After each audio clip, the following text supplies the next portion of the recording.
Selamat datang di Universitas Islam Negeri Syekh Ali Hasan Ahmad At-Dari Padang Sidimpuan. Inilah kampusnya para penuntut ilmu yang berlandaskan keislaman, keindonesiaan, dan kearifan lokal. Lebih dikenal dengan sebutan Theo-Antropo-Ekosentris, Al-Ilahiyah, Al-Insaniyah, Al-Kauniyah, dengan moto cerdas berintegritas. Kampus ini berlokasi di Jalan Tengku Rijal Nurdin, Sihitang, sekitar 4,5 km dari pusat kota Padang Sidimpuan, Sumatera Utara.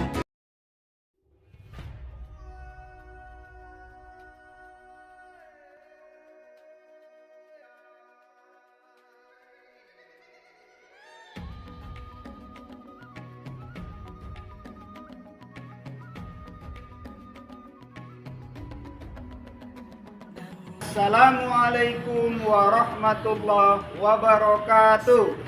Perkenalkan, nama saya Muhammad Iqbal Nasution, mahasiswa PPG Batch 2 tahun 2024, LPTK UIN Syahada Padang Sidimpuan. Saya melaksanakan PPL di SD Negeri 081228 Sibolga dari tanggal 12 Desember sampai 23 Januari 2025.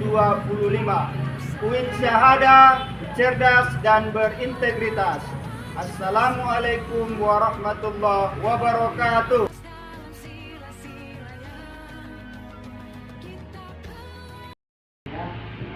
Assalamualaikum warahmatullahi wabarakatuh. Waalaikumsalam warahmatullahi wabarakatuh. Ya, selamat pagi. Pagi, Pak. Luar biasa, tetap semangat. Ya, apa kabar hari ini? Alhamdulillah, luar biasa. Rajin belajar, tetap semangat. Yes, Allahu Akbar. Ya, sebelum kita memulai rangkaian kegiatan pembelajaran kita hari ini, mari sama-sama kita berserah diri kepada Allah dengan membacakan doa. Untuk doa kami persilakan kepada anak kami Fatur untuk memimpin doa ke depan. Enak maju.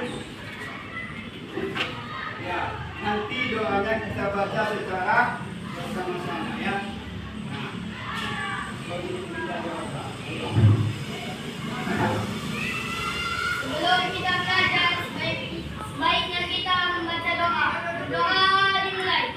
Bismillahirrahmanirrahim. Raditu billahi rabban wa bil islami dinan wa bil Muhammadin nabiyyan wa rasulah. Rabbi zidni ilman warzuqni fahman birahmatika ya arhamar rahimin. Amin. Doa selesai. Kasih anak silakan dulu. Ya. Anak-anak bapak yang soleh dan solehah, dengan selesainya kita membacakan doa tadi, semoga pembelajaran kita hari ini diridhoi oleh Allah Subhanahu Wa ta'ala. dan menjadi ilmu yang bermanfaat. Oke, sekarang kita nyanyi dulu ya supaya lebih fokus ya. Jadi kalau yang warna biru itu bapak ya, warna hijau kalian. Nah, jadi nadanya kalau kau suka hati, itu nadanya ya. Contohnya begini. Kelas 5 bagaimana kabarnya? Baik. Begitu. Paham? Nah, oke, kita mulai ya. Kelas 5 bagaimana kabarnya? Baik. Siapkah kalian untuk belajar? Siap. Semangat semuanya, dengar dengan seksama, siswa kelas 5 semuanya. Hebat. Nah, Guru bagaimana kabarnya? baik, Siapkah kerja kami semua? siap. Kami siap belajar dengan seksama. Kami fokus, kami bisa dan kami paham. Ya, sudah fokus insya Allah ya. Ayo tepuk tangan kita semua. Ya, Bapak perlu mengecek kehadiran kalian semua ya. Nah, untuk hari ini bagaimana dengan kehadiran kalian? Apa yang tidak hadir? Hadir semua. Ya, pas kita 12 orang ya. Alhamdulillah. Oke, terima kasih anak Bapak hadir semua. Semoga kehadiran ini membawa keberkahan buat kalian untuk selalu rajin datang ke sekolah. Oke, untuk menanamkan rasa kecintaan kita terhadap bangsa dan negara, mari kita menyanyikan lagu wajib nasional yang berjudul Garuda Pancasila ya. Nah, semua berdiri ya anak Bapak. Supaya sama-sama kita nyanyikan ya.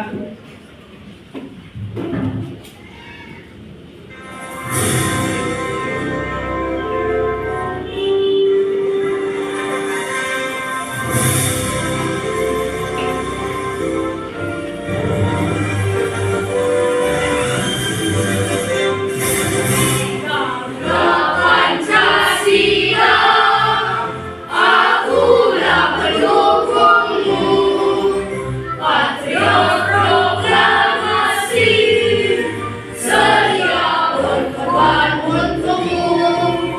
Pancasila dasar negara, rakyat adil, lurus dan serang. Tiga yang satu.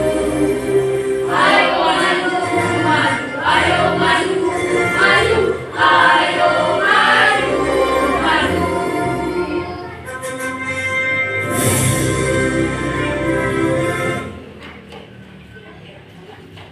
Ya, terima kasih kepada anak Bapak. Silakan duduk semuanya.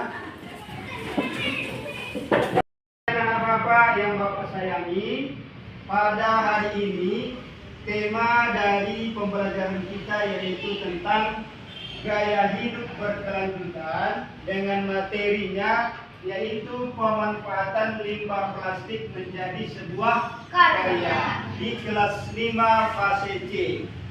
Sebelum melanjutkan ke sana, Bapak mau bertanya dulu ya. Bapak mau tanya dulu. Apa yang kalian ketahui tentang proyek penguatan profil pelajar Pancasila atau P5? Coba dulu dari sini nah, apa yang kamu ketahui? Tunjuk tangan. Ya. Melalui P5, siswa mendapatkan ruang untuk Berdiri aja biar harus nampak. Melalui P5, siswa mendapatkan ruang untuk mengekspresikan kreativitas mereka sambil belajar, kolaborasi dan tanggung jawab. Salah satu keunggulan P5 adalah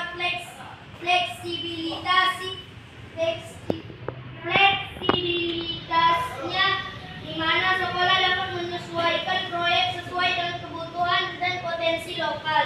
Dengan melibatkan siswa dalam pengamalan belajar yang interaktif, P5 dapat menjadi sarana untuk meningkatkan kecintaan mereka terhadap Pancasila sebagai dasar negara dan panduan hidup berbangsa. Oke, tepuk tangan untuk kawan kita.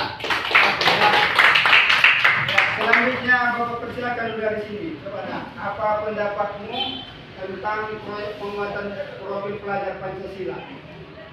Proyek penguatan profil pelajar Pancasila P5 merupakan bagian dari kurikulum Merdeka yang bertujuan membangun karakter siswa sesuai dengan nilai-nilai Pancasila. Dalam P5, siswa diajak untuk belajar secara kontekstual melalui proyek-proyek tematik yang relevan dengan kehidupan sehari-hari. Misalnya, tema-tema seperti keberlanjutan lingkungan, kebinekaan global, dan kewirausahaan. Proyek ini membantu siswa memahami pentingnya kebijaksanaan, politik kritis, dan memiliki kesadaran terhadap Oke, tepuk tangan nak. Ya, selanjutnya dari kelompok ini. Ayo. Kelima adalah upaya untuk membentuk generasi muda yang tidak hanya cerdas secara akademis, tetapi juga memiliki karakter kuat sesuai nilai-nilai Pancasila. Dengan pendekatan berbasis proyek, siswa tidak hanya diajar untuk memahami teori, tetapi juga menerapkannya dalam kehidupan nyata. Selain itu, P5 melatih siswa untuk menjadi pemimpin yang berintegritas, menghargai perbedaan, dan mampu berkontribusi positif di tengah masyarakat yang majemuk. Iya, di tengah masyarakat yang majemuk. Tepuk tangan. Oke, bagus ya Nak ya. Nah, jadi pengetahuan awal tadi merupakan pengetahuan kita untuk selanjutnya nanti menghasilkan sebuah karya, ya. Oke. Nah, seperti yang telah kalian berikan tadi pendapat masing-masing kelompok, maka Bapak jelaskan sedikit. Profil pelajar Pancasila atau P5 itu adalah upaya untuk mewujudkan pelajar Pancasila yang mampu berperilaku sesuai dengan nilai-nilai Pancasila. Apa saja nilai-nilai Pancasila tersebut? Ada 6 ya. Nah, yang pertama ada namanya beriman dan bertakwa kepada Tuhan Yang Maha Esa. Kemudian coba nak si Lovely baca dulu nak yang nomor 2 sampai nomor 6-nya. Berkebinekaan global, bergotong royong, mandiri, bernalar kritis, dan kreatif. Iya, jadi ada yang namanya berkebinekaan global, bergotong royong, mandiri, bernalar kritis, dan kreatif. Ya, sudahkah kalian amalkan ini dalam kegiatan pembelajaran sehari-hari? Sudah, Pak. Sudah. Nah, contohnya dulu bergotong royong. Apa contoh kegiatannya? Bergotong royong. Nah, apa contoh kegiatannya? Membersihkan halaman sekolah bersama-sama. Membersihkan halaman sekolah bersama-sama. Ya, bagus. Coba kamu nak, apa contoh kegiatan bergotong royong lain di sekolah? Seperti menghias kelas bersama-sama. Iya, Laten. Coba anak bapak. Iya. Nah. Tiket kelas ya bagus. Ayo tunjuk tepuk tangan kita semua. Ya, sudah mantap bapak lihat ya. Nah, selanjutnya. Nah, udah tidak. Tujuan dari kegiatan kita dalam pembuatan proyek ini ada 5 ya. Yang pertama, peserta didik lebih menyadari pentingnya menjaga kebersihan. Nah, supaya kalian menyadari pentingnya arti kebersihan. Yang kedua, peserta didik dapat memanfaatkan limbah, ya, khususnya limbah anorganik atau limbah plastik. Yang ketiga, peserta didik dapat bekerja sama untuk mencapai tujuan bersama. Apa tujuannya? Untuk sama-sama menjaga kebersihan. Yang keempat, peserta didik dapat mempublikasikan, ya, menjaga kebersihan, dapat mempublikasikan hasilnya dalam bentuk tulisan atau produk daur ulang sampah. Itu nanti yang akan kita buat proyeknya ya. Selanjutnya yang kelima, peserta didik dapat membiasakan diri menjaga kebersihan dengan memilah limbah plastik sesuai dengan jenisnya. Nah, itulah tujuan dari proyek yang akan kita buat ya. Nah, selanjutnya relevansi proyek dengan lingkungan sekolah ya. Tahu arti kata relevansi nak? Ada yang bisa? Relevansi artinya hubungan antara proyek dengan lingkungan sekolah. Apa hubungannya kita adakan proyek ini dengan lingkungan sekolah? Yaitu sampah dewasa ini menjadi salah satu permasalahan yang cukup sulit ditangani di Indonesia. Ya, coba kalian perhatikan nanti pulang sekolah, di mana-mana sampah ya kan, di selokan, di halaman, di kamar kan ada sampah kan, pasti ada itu, di dalam meja, di dapur dan sebagainya.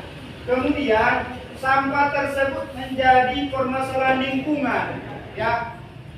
Kenapa permasalahan lingkungan?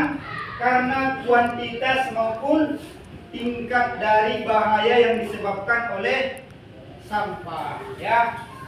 Nah, oleh karena itu, dengan mengubah sampah anorganik atau sampah plastik menjadi barang yang dapat digunakan kembali atau reuse, dapat mengurangi yang namanya pencemaran lingkungan. Ya, pencemaran lingkungan. Sekarang Bapak tanya di buku dia. Nah, apa dampak dari pencemaran lingkungan? Apa? Udaranya menjadi kotor. Bagus, udaranya menjadi kotor. Bisa terjadi banjir. Ya, bisa terjadi banjir kalau selokan misalnya tersumbat, ya kan? Coba dari sini dulu, apa nak? Air sungai menjadi kotor dan dapat tidak digunakan. Nah, itulah dia. Nah, upaya kita apa untuk mencegah itu? Tidak membuang sampah sembarangan. Tidak membuang sampah sembarangan. Oke, untuk lebih jelasnya masalah itu, sebelum itu kita ice breathing dulu ya. Sudah tegang Bapak lihat. Ini namanya permainan tepuk. Permainan tepuk ya. Kalau Bapak bilang nanti tepuk satu kali. Satu kali. Kalau untuk tepuk dua kali. Kalau tepuk tiga kali. Kalau Bapak bilang tidak ada kata tepuknya, tidak boleh tepuk. Contohnya Bapak bilang satu, berarti tidak ada tepuknya kan? Jangan bertepuk. Oke, kita mulai ya. Konsentrasi. Tepuk satu. Ya, bagus. Tepuk dua. Tepuk tiga. Dua. Oke, tepuk tangan untuk kita. Fokus ya. Nah, dimensi dari P5 yang akan kita buat ini, apa saja dimensinya Pak? Yang pertama, beriman, bertakwa kepada Tuhan yang Maha Esa dan berakhlak mulia ya. Kemudian yang kedua, kreatif ya. Kreatif. Nah, apa saja elemennya? Untuk yang nomor satu elemennya ada namanya elemen akhlak ya. Akhlak kita kepada alam. Kepada alam juga kita harus punya akhlak ya. Kepada tanah kita harus punya akhlak. Jadi kita harus berupaya menjadi orang yang baik. Kemudian menjaga lingkungan alam sekitar. Itulah kalau kita beriman dan bertakwa kepada Allah Subhanahu wa taala. Kemudian yang kedua, kreatif. Menghasilkan gagasan yang orisinal. Apa arti orisinal? Ori katanya, sering kalian dengar istilah, itu artinya Asli. bagus, asli ya. Kemudian menghasilkan karya dan tindakan yang orisinal. Berarti karyanya itu adalah buatan kita sendiri. Selanjutnya ya. Nah, alur perkembangan dimensi dari proyek kita ini, yaitu yang pertama seperti yang sudah tadi itu, yang pertama adalah alurnya selalu dia beriman dan bertakwa kepada Tuhan. Kemudian subelemennya menjaga lingkungan alam sekitar ya. Kemudian target yang bisa diharapkan adalah terbiasa memahami tindakan yang ramah dan juga tidak ramah lingkungan serta membiasakan diri untuk berperilaku ramah lingkungan. Tahu artinya ramah lingkungan?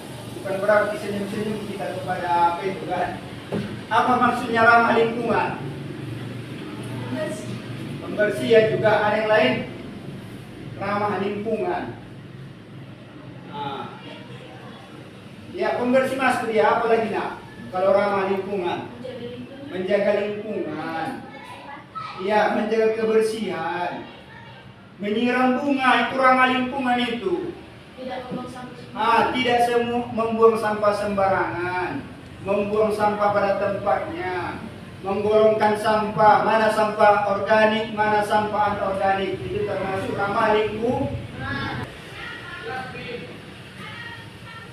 Ya, nah untuk memahami anak-anak Bapak semuanya tentang jenis-jenis sampah itu, mari sama-sama kita simak video berikut. Kalian siapkan nanti pertanyaan apa ya dari sini. Oke, kita dengarkan.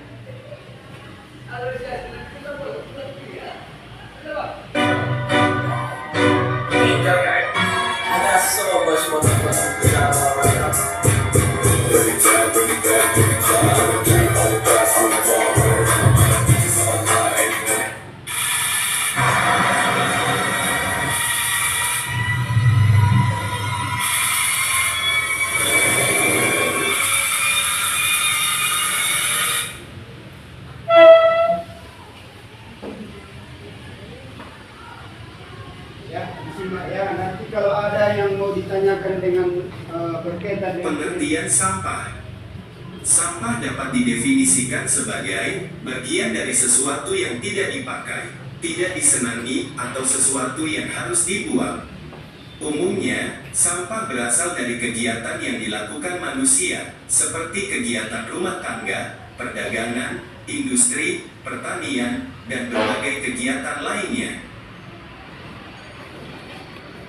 Kita pasti sering melihat sampah yang berserakan di sekitar kita, baik itu di pinggir jalan, sungai, hingga di lahan kosong. Padahal membuang sampah sembarangan dapat menyebabkan aroma yang tidak sedap, banjir, mengurangi kesuburan tanah, hingga menjadi sarang nyamuk. Oleh karena itu, kita harus membuang sampah pada tempatnya dan dipisahkan sesuai jenisnya.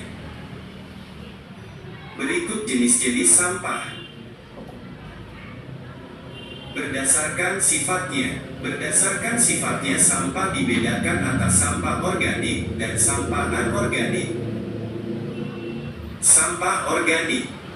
Sampah organik merupakan sampah yang mudah membusuk dan diurai oleh bakteri, jamur, kuman, dan cacing di tanah. Sampah organik biasanya berasal dari sisa-sisa makhluk hidup. Contohnya adalah kotoran hewan, ranting pohon, daun kering, kulit buah, sisa sayur, daging, atau tulang ayam. Sampah organik ini dapat dimanfaatkan menjadi pupuk kompos untuk membantu tanaman tumbuh dengan baik.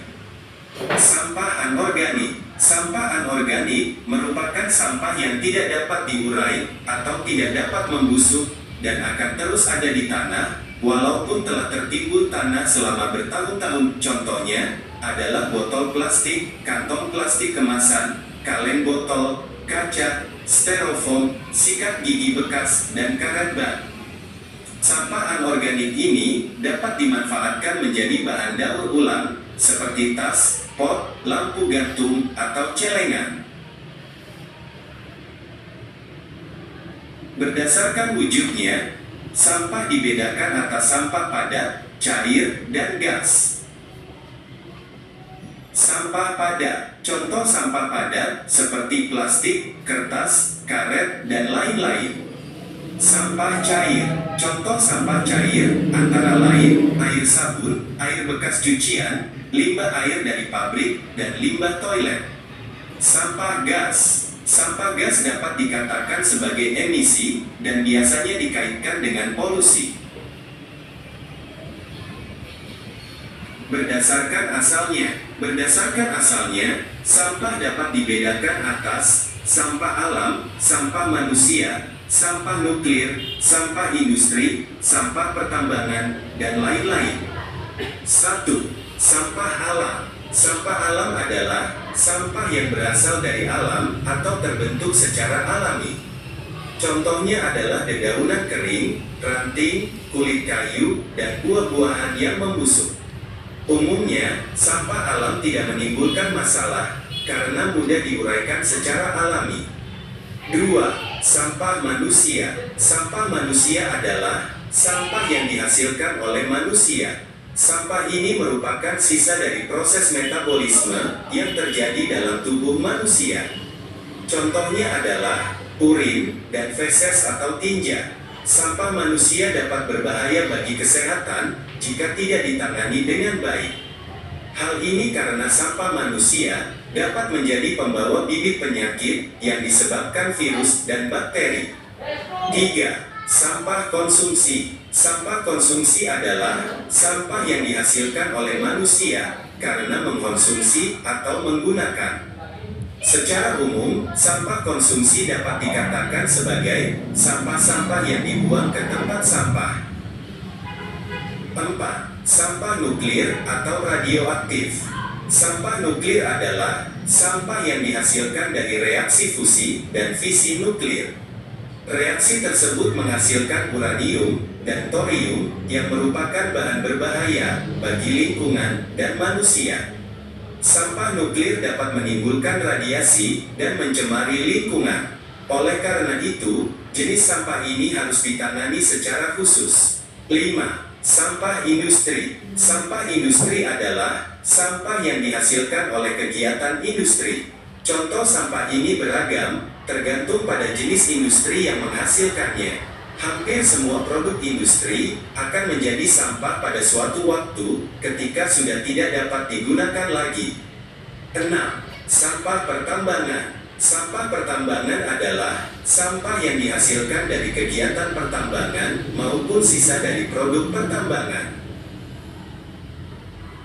Namun secara umum, sampah dibagi menjadi 3 jenis, yaitu sampah organik, sampah non-organik, dan sampah B3. Sampah organik dan anorganik sudah dijelaskan pada awal materi. Nah, apa itu sampah B3? Ini penjelasannya. Sampah B3 adalah singkatan dari bahan berbahaya dan beracun. Mengapa berbahaya? Karena umumnya bahan tadi dapat meledak, mudah terbakar, beracun, atau melukai tubuh. Sampah B3 seperti baterai, cairan pembersih, kaleng aerosol, obat nyamuk bakar, oli, aki, seng, dan besi. Sampah B3 dapat didaur ulang, namun harus dengan penanganan khusus dari para ahlinya. Ya, itulah tadi sudah kita dengarkan, yaitu tentang video tentang jenis-jenis sampah. Ada berapa tadi jenisnya, nak? Secara umum? 3. Berarti yang pertama sampah organik, yang kedua Anorganik. yang ketiga B3. bagus. Ya, itulah secara umum yang perlu kita ketahui.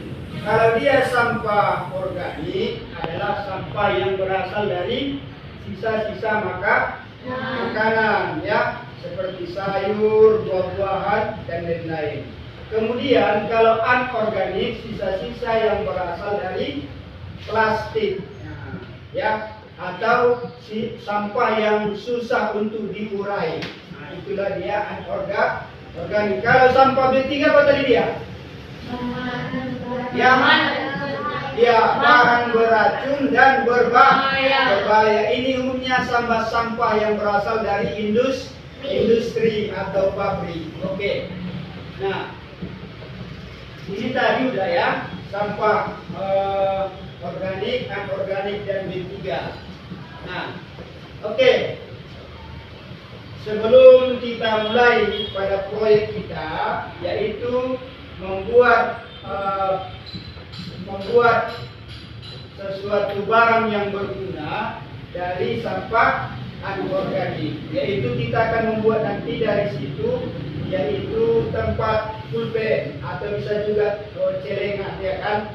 Nah, sekarang tahapannya yaitu ada 4. Yang pertama ada namanya mengenal jenis sampah. Udah tadi kan? Sudah. Kemudian yang kedua kontekstual. Nah, ini yang akan kita sekarang, kontekstualisasinya. Kemudian tahap yang selanjutnya yaitu aksi, membuat karya dari limbah plastik. Bapak, untuk proyek pembuatan barang-barang berguna, yaitu berupa tempat pensil pulpen dari barang-barang bekas yang ada di sekitar sekolah kita, maka Bapak bagi menjadi 3 kelompok ya, kelompok 1, kelompok 2 dan kelompok 3. Nah, oke, silakan dikeluarkan bahan-bahannya. Nah, ayo dikeluarkan. Ada gunting, kemudian botol aqua bekas, kemudian lem. Ya, silakan dikeluarkan. Kemudian untuk cara pengerjaannya adalah, yaitu yang pertama kalian potong dia apanya, botolnya. Ininya potong dia setengah. Setengah dipotong lah. Ya, segini dipotong. Tengok. Segini dipotong ya. Segini dipotong. Iya, tengah-tengahnya dipotong. Tengah ada yang penting ya, pendapat. Iya. Iya, dipotong dia.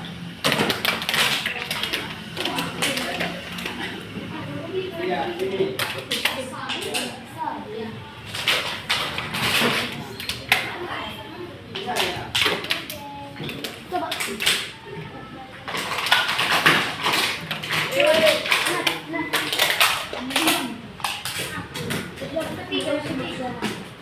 Bantu ya, kawannya satu kelompok membantu. Ya. Bisa.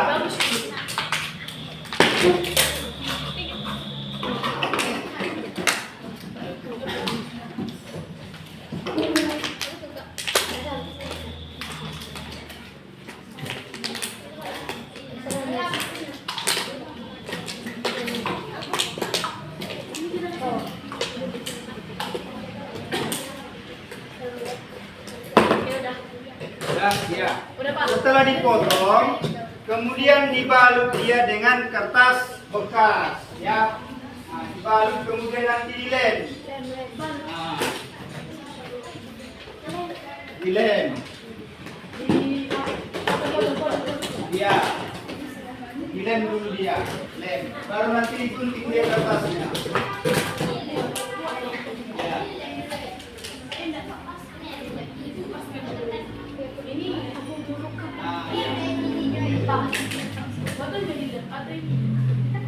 Kertas dari lem, baru nanti tinggal tempel dia.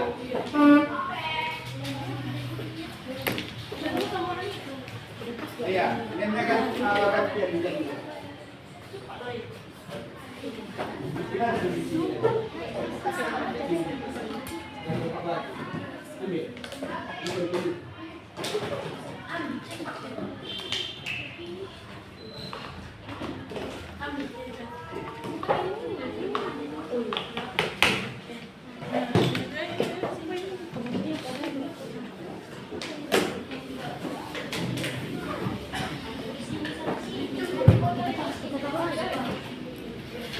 Ya, ayo kerjasama ya nak.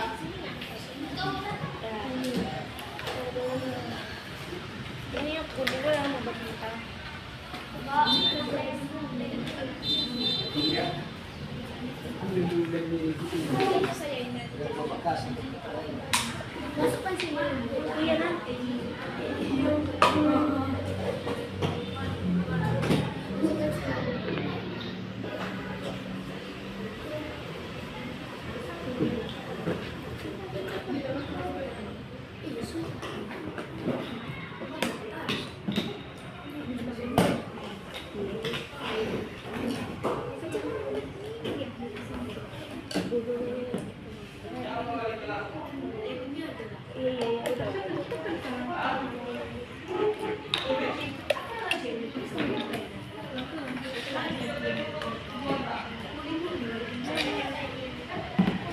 Ayo cepat, sudah siap?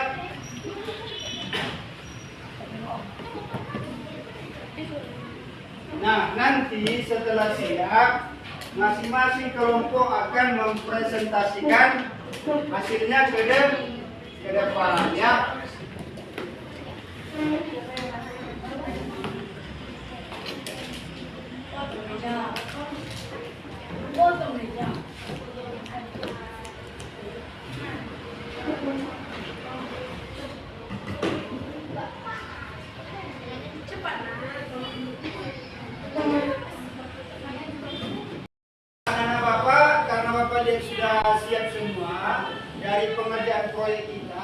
Sekarang Bapak minta kepada kalian untuk mempresentasikannya ke depan hasil dari proyeknya, yaitu masing-masing kelompok, perwakilan kelompok.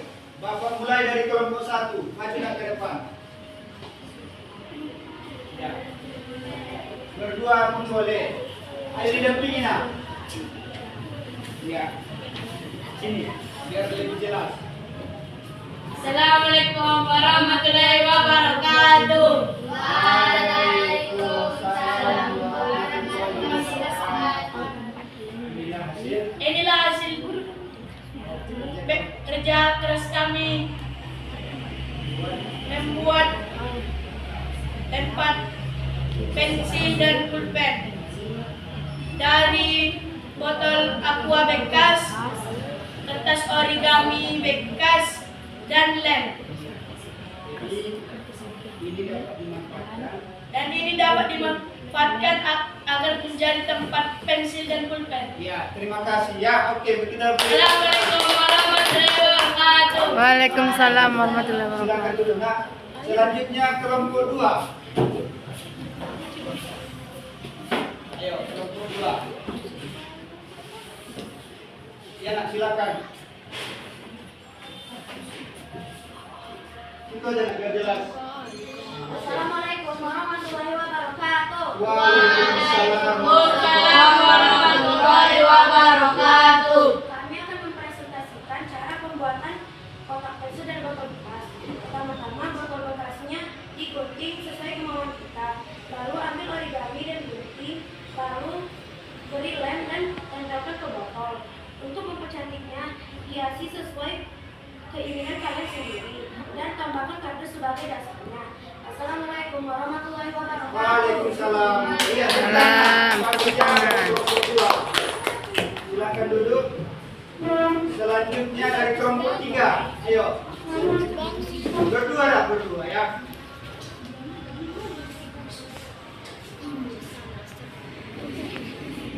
Iya. Cara membuat. Assalamualaikum. Assalamualaikum warahmatullahi wabarakatuh. Waalaikumsalam warahmatullahi wabarakatuh. Cara membuat tempat pensil dari botol bekas. Ya. Pertama-tama siapkan dulu gunting, origami dan botol bekas. Lalu lem. Terus gunting botol bekasnya sesuai keinginan kalian. Terus lem sesuai yang kalian gunting. Terus hiasilah yang ingin kalian buat. Assalamualaikum warahmatullahi wabarakatuh. Waalaikumsalam. Ayo tepuk tangan nak. Iya, bagus ya. Ya, alhamdulillah setelah tadi penampilan dari masing-masing kelompok, Bapak rasa sudah paham cara membuat tempat pensil dari botol bekas. Oke, anak Bapak, selanjutnya seperti sudah kita buat tadi, yaitu tempat pensil dari sampah anorganik, yaitu botol aqua bekas. Maka manfaat yang kita peroleh adalah yaitu antara lain dapat dijadikan sebagai produk yang bermanfaat dalam kehidupan sehari-hari. Sekarang kita lanjutkan. Nah, inilah dia contoh kerajinan dari botol plastik. Yang kalian buat tadi yang mana ini? Ini. Tempat pulpen, ya kan? Atau seperti ini. Ya. Ini juga bisa. Bagus ya. Jadi berkreasilah sesuai dengan jiwa seni masing-masing. Itu tengok ada seperti mata, ya kan? Itu ada seperti apa? Rumput-rumput. Ini ada seperti boneka. Bagus ya. Ya. Oke, anak Bapak yang Bapak sayangi, dari awal tadi kita telah selesai membuat proyeknya. Sekarang Bapak akan melakukan refleksi dulu ya. Nah, setelah mengetahui sampah barang bekas yang dapat dibuat menjadi kreasi yang bermanfaat, apakah kalian sudah bisa membedakan sampah organik dan anorganik? Sudah Pak. Apa contoh sampah organik? Daun, apalagi nak? Kulit buah, Kulit buah, kulit pisang, kulit pisang, apalagi? Sampah makanan, dan masih banyak lagi. Kemudian, apa sampah anorganik? Botol plastik, bungkus makanan, plastik. Iya, bagus. Ya. Nah, bagaimana menurutmu? Apakah yang kamu dapat dari proyek Pelima ini? Apa yang kalian dapat dari proyek kita hari ini? Pengetahuan berkembang. Pengetahuan berkembang tentang tata cara membuat tempat pensil dari barang-barang bekas. Ada lagi nak? tahu cara membuatnya, Tahu cara membuatnya. tahu cara memilah sampah. Tahu cara memilah sampah. Kemudian, apakah kamu senang dengan proyek ini? Senang sekali. Ya, dapat ilmu yang bermanfaat. Bermanfaat. Ya, jadi Bapak rasa untuk pembelajaran kita hari ini yaitu tentang P5 dapat kalian ambil pelajaran, kemudian dapat kalian laksanakan ya dalam kehidupan kita sehari-hari. Oke, nah, untuk mengakhiri pembelajaran kita pada hari ini, mari sama-sama kita berserah diri kepada Allah dengan membacakan doa kafaratul majlis. Saya semua mengangkat tangannya. Kita baca sama-sama ya. Bismillahirrahmanirrahim. Subhanakallahumma wa bihamdika asyhadu an la ilaha illa anta astaghfiruka wa atubu ilaik. Amin. Billahi taufiq wal hidayah. Assalamualaikum warahmatullahi wabarakatuh.